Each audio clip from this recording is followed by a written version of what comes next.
तेरा नाम सच्चा, एक तू सच्चा। तेरा नाम सच्चा, एक तू सच्चा।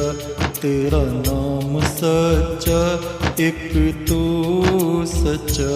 तेरा नाम सच्चा, कोई नहीं तेरे जैसा तेरे सिवा, एक तू सच्चा।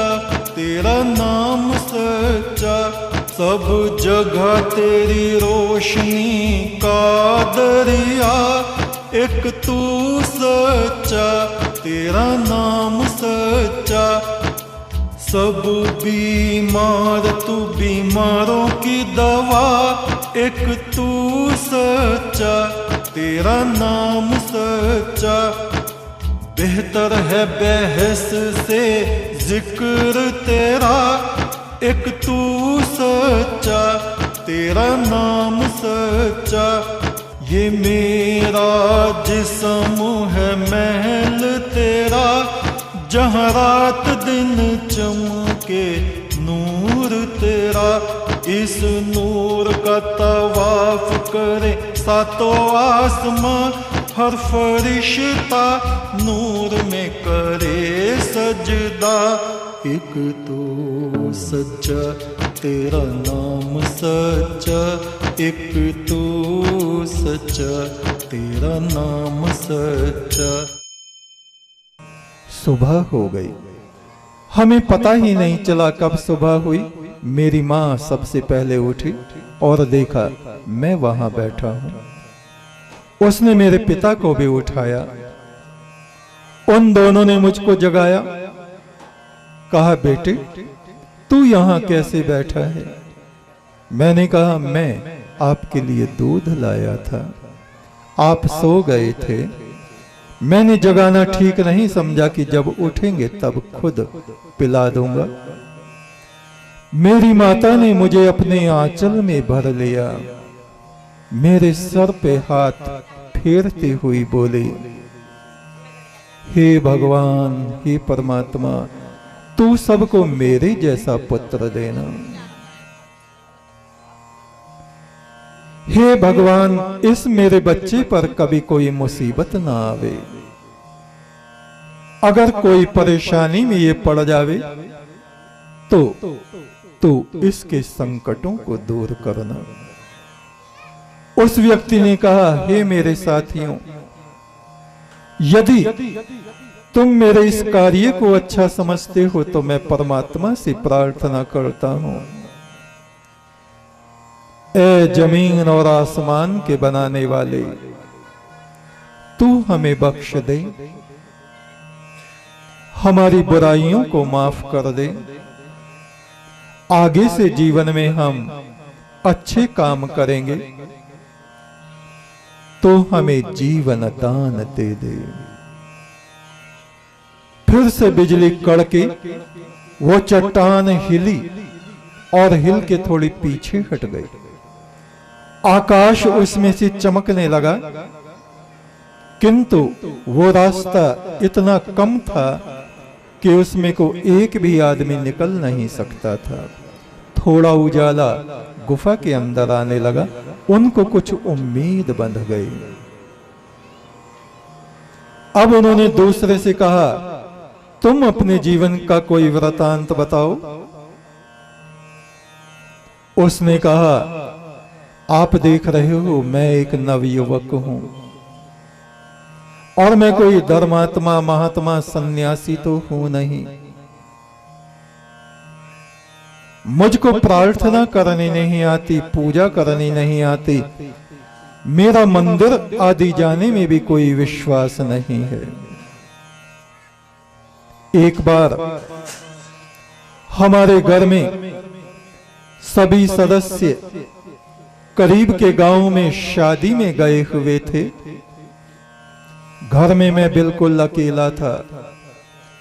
रात्रि में तूफान, बारिश, बिजलियां कड़क रही थीं जैसी आज। आधी रात का समय हो गया होगा, मेरी आंख खुली। मुझे लगा इस भयंकर बारिश में कोई बाहर दरवाजे के पास खड़ा है।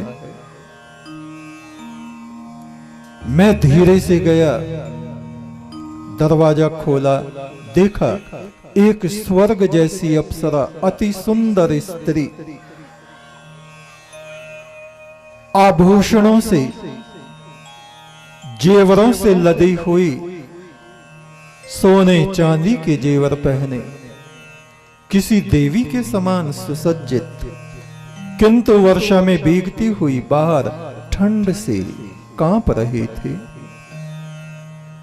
मैंने उसको कहा, बहन भीतर आ जाओ, आज घर में कोई नहीं है, किंतु तुम डरो नहीं, तुम मेरी धर्म की बहन हो, मैं तुम्हारा धर्म का भाई हूं, इस घर को तुम अपना ही समझो, भीतर मेरी बहन के कपड़े रखे होंगे, तुम वहां से उनको लेके पहन लो और घर के अंदर सो जाओ, मैं यहां बाहर बरामदे में लेटा हुआ हूं, तुम किसी भी बात की चिंता मत करना, सुबह होते ही मेरे परिवार के सब लोग यहां आ जाएंगे। और वो स्त्री निश्चिंत होके सो गई। सुबह हुई, मेरे पिता, मेरे भाई, मेरी माता, सब लोग पड़ोस के गांव से लौट के आ गए। उन्होंने एक अजनबी सुंदर स्त्री को वहां देखा। मेरी मां ने पूछा, ये कौन है बेटा? मैंने कहा, मैं नहीं जानता ये कौन है, किंतु मैंने इसको अपने धर्म की बहन बनाया हुआ है। मेरी माता ने मेरे सर पे हाथ फेरा, परमात्मा तेरी रक्षा करे, भगवान सबको तुझ जैसा चरित्रवान बेटा दे। उस व्यक्ति ने कहा, मैं चाहता तो उस स्त्री को अपनी पत्नी बना के अपने घर में रख सकता था, किंतु रंच मात्र भी पाप मेरे हृदय में नहीं आया। हे परमात्मा, हे हमें जीवन देने वाले प्रभु, यदि तू मेरे इस कार्य को सत्कार्य समझता है, पुण्य कर्म समझता है, तो मैं तुझसे अपने और अपने साथियों के प्राणों की भिक्षा मांगता हूं। हे प्रभु, हमें इस संकट से उबार ले। फिर से जोरदार बिजली कड़की और वो चट्टान फिर थोड़ी सी आगे को सरक गई। उन तीनों ने बहुत जोर लगाए कि उसमें से निकल सके, किंतु नहीं निकल सके। तीसरा व्यक्ति, अब उन दोनों ने उस तीसरे से कहा, भाई आप भी अपने जीवन की कोई घटना बताइए, कोई पुण्य कर्म आपने किया हो तो बताओ, और उस पुण्य कर्म का हवाला दे के उस परमात्मा से प्रार्थना करो, क्योंकि परमात्मा हमारी प्रार्थनाओं को क्यों नहीं सुनता? केवल कोई गिड़गिड़ाता रहे और सत्कर्म ना करे, पुण्य कर्म ना करे। जिस व्यक्ति के पास पुण्य कर्म की पूंजी नहीं होती, परमात्मा उसकी बातों को सुनता नहीं। वो समझ जाता है ये तो लालची है, ये तो मतलबी है, ये अपने मतलब में प्रार्थना करता है, संसार में इसने कुछ पुण्य कर्म किया नहीं। तो उस तीसरे व्यक्ति ने कहना शुरू किया, भाइयों, मैं एक किसान हूं, मेरे घर में बहुत सी जमीन जायदाद थी, आज भी है। एक मजदूर मेरे यहां काम करने को आया, कोई परदेसी था, मैं उसके बारे में कुछ भी जानता नहीं था, किंतु वो मेरे परिवार के सदस्य की तरह वहां रहने लगा। वो इतना भाग्यशाली था, उसके भाग्य से मेरे परिवार में सोना चांदी बरसने लगा, रातों रात में अमीर हो गया। मेरा घर ऐसा बन गया जैसे किसी राजा महाराजा का होता हो। अपने साथ वो दूसरे नौकरों को भी पता नहीं कहां से ले आया। जब भी मैं उससे मजदूरी लेने को कहता, वो बोलता, मालिक मैं परदेसी हूं, अभी मैं पैसे को कहां रखूंगा, जब जाऊंगा तुमसे ले लूंगा। उन सभी मजदूरों ने एक दिन की भी मजदूरी मुझसे ली नहीं, और अचानक एक दिन वे सब के सब मजदूर कहीं गायब हो गए, चले गए। मैं अपने हृदय में बड़ा पछताता रहा। बताओ, उन लोगों ने मेरे लिए कितना कार्य किया और मुझको बता के भी नहीं गए कहां जा रहे हैं। रोज मेरे मन में अफसोस होता। कई वर्ष बीत गए। अचानक से एक दिन वो ही गरीब आदमी कहीं से आके प्रकट हो गया। उसकी हालत बहुत खराब थी। रोने लगा, कहा, मालिक मैं बीमार पड़ गया हूं, मेरे घर की हालत बहुत बिगड़ गई है। थोड़ा सा, बहुत थोड़ा सा धन आप मुझे दे दीजिए, जिससे मैं अपने परिवार वालों को कुछ राहत पहुंचा सकूं। मैंने परमात्मा का बड़ा धन्यवाद किया, हे भगवान, चलो अच्छा है ये लौट के आ गया। मैं घर से बाहर निकल के खड़ा हो गया, चाबी घर की उसके हाथ में दे दी। मैंने हाथ जोड़ के कहा, भाई ये घर तुम्हारा बनाया हुआ है, तुमको जो कुछ भी इसमें से चाहिए ले जाओ। तुम मेरे सेवक नहीं, मैं तुम्हारा ऋणी हूं, सेवक हूं। अचानक से उस मजदूर का चेहरा बदलने लगा। उसके वस्त्र सुनहरे हो गए, उसके शरीर से प्रकाश निकलने लगा। मैंने देखा वो कोई स्वर्ग का देवदूत था। उसने मुस्कुराते हुए कहा, हम स्वर्ग के देवदूतों में एक दिन बहस हो रही थी कि मनुष्य बड़े झूठे होते हैं, मनुष्य वादा करके तोड़ देते हैं, मनुष्य बड़े लालची होते हैं, मनुष्य बड़े कृतघ्न होते हैं, वे किसी का उपकार नहीं मानते।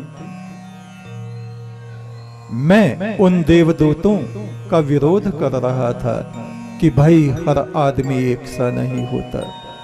इस पृथ्वी पर धर्मात्मा लोग भी हैं, पाप आत्मा भी हैं। और मैं ये सिद्ध करने के लिए तुम्हारे यहां आया था कि इस पृथ्वी पर देवता जैसे सच्चरित्र वाले सच्चे मनुष्य भी होते हैं, और मैंने ये सिद्ध कर दिया। उस देवदूत ने मुझे धन्यवाद दिया। तुम्हारा धर्म आचरण तुम्हारे जीवन के अंत तक ऐसा ही बना रहे।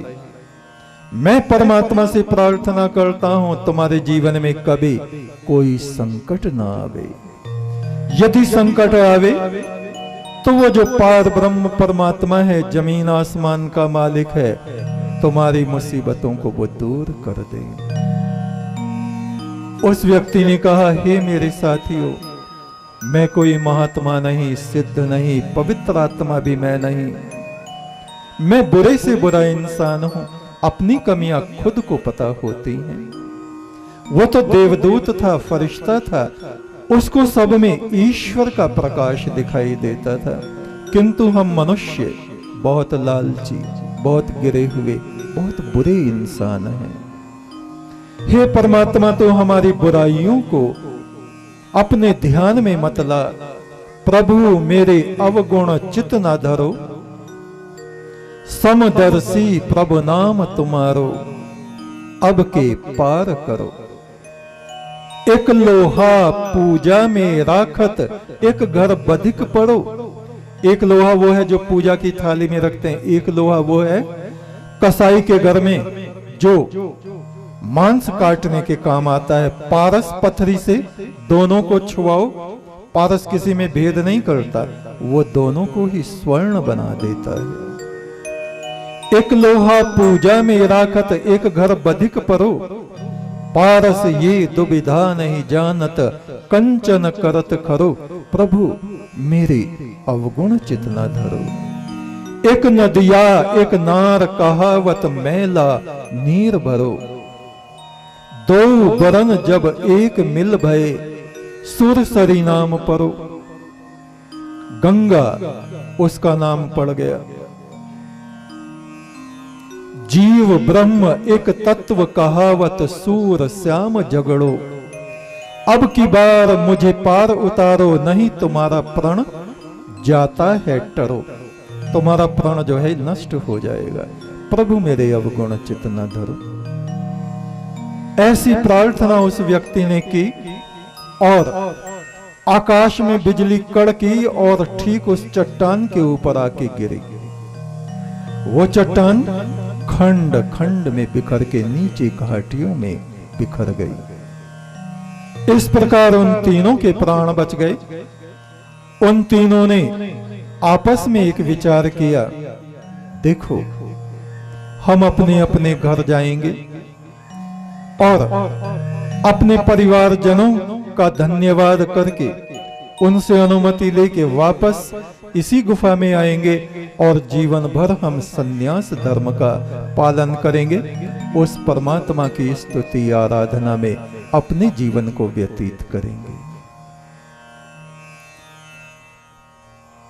परम पुरख में दास तुम्हारा, मेरे माथे पे तेरा उजियारा। हे परमेश्वर, तू मेरा स्वामी है, मैं तेरा दास हूं। मेरे मस्तक पर तेरा ही उजाला चमकता है। प्रभु तुम चंदन और हम पानी, जिसकी सुगंध अंग अंग समाने। प्रभु तुम घन बादल, प्रभु तुम घन हम बन के मोरा, जैसे चितवे चंद्र चकोरा। प्रभु तुम मोती और हम धागा, जैसे सोना मिलत सुहागा। प्रभु तुम दीपक और हम बातें, जाकी जोत जले दिन राते। प्रभु तुम स्वामी और हम दासा, ऐसी बिनती करे रे दासा। परम पुरख में दास तुम्हारा, माथे पे मेरे तेरा उजियारा। परम पुरख में दास तुम्हारा। परम पुरख में दास तुम्हारा, परम पुरख में दास तुम्हारा। माथे पे मेरे तेरा उजियारा, माथे पे मेरे तेरा उजियारा। परम पुरख में दास तुम्हारा, परम पुरख में दास तुम्हारा।